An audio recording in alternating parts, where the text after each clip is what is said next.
మనకి మే 13వ తారీఖు. సో చాలా పవర్ఫుల్ అయినటువంటి రోజు. ఆ రోజు మనం కొన్ని చేస్తే మనకి పాస్ట్ లైఫ్ కర్మాస్ని రిలీజ్ చేసుకోవచ్చు. అక్కడ ఏంటంటే ఆ రోజు ఏంటంటే మనకి ఏకాదశి. సో అంటే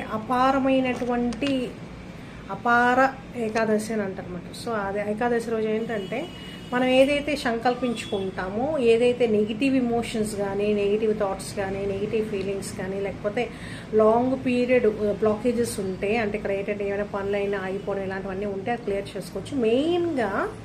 మెయిన్గా అసలు ఆ రోజు పవర్ ఏంటంటే పాస్ట్ లైఫ్ కర్మాస్ని కార్డ్ కటింగ్ అంటారు. సో పాస్ట్ లైఫ్ కర్మాస్ని కట్ చేసుకోవచ్చు అన్నమాట ఈజీగా.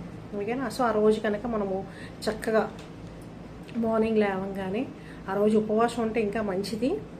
సో మార్నింగ్ లేవంగానే ఏం చేస్తారంటే మామూలుగా చక్కగా స్నానం అది చేసుకోండి, శుద్ధి చేసుకోండి బాడీని, మైండ్ని అన్నిటినీ కూడా. సో ఇక్కడ థాట్ ఏంటంటే, సో ఈరోజు మార్నింగ్ లేవంగానే చక్కగా మంచం మీద కూర్చొని చక్కగా ఎఫ్రెమ్ చేసుకోండి. సో ఈరోజు చాలా అద్భుతమైనటువంటి రోజు.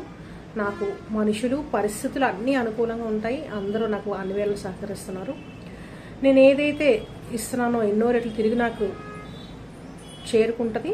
ఇట్లా అనుకొని చక్కగా మనసులో సంకల్పం చేసుకోండి. తర్వాత ఏం చేస్తారంటే స్నానం చేసే ముందు కంపల్సరీగా పాస్ట్ లైఫ్ కర్మను రిలీజ్ చేసుకోవడానికి కోసం ఒక కప్పు తీసుకోండి. ఆ కప్పులో ఏం చేస్తారంటే 1 స్పూను కాఫీ పౌడర్. ఓకేనా? సో అలాగే 1 స్పూను స్ఫటిక, మనకి స్ఫటిక ఉంటుంది కదా, పౌడర్ ఫామ్లో తయారు చేసుకోండి. 1 స్పూన్ స్ఫటిక, అలాగే 1 స్పూను పసుపు. ఇవన్నీ మిక్స్ చేసేసుకొని చక్కగా స్నానం చేయండి. సో స్నానం చేసేటువంటి మెథడ్ కూడా ఏంటంటే ఎప్పుడు కూడా ఈ పైనుంచి చేయకూడదు. జనరల్గా ఏంటంటే స్ఫటిక్ కానీ ఉప్పు కానీ ఉన్నప్పుడు ఈ పైనుంచి చేసుకోకూడదు. ఓకేనా? సో ఇక్కడ అంటే ఇక ఫేస్ నుంచి మీరు క్లియర్ చేసుకోండి. సో స్నానం చక్కగా ఈ విధంగా వేసుకొని, తల మీద అయితే వేసుకోవద్దు. సో ఆ విధంగా వేసుకొని చక్కగా శుద్ధి చేసుకోండి.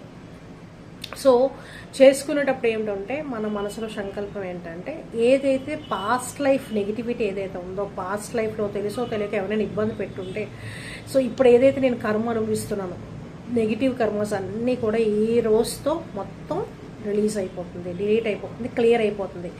సో ఈ విధమైనటువంటి థాట్ని మీరు యాక్టివేట్ చేసుకోండి. సో అది చేసేటప్పుడు మటుకు అదే థాట్, అదే ఇంటెన్షన్తో చక్కగా స్నానం చేయండి. ఓకేనా?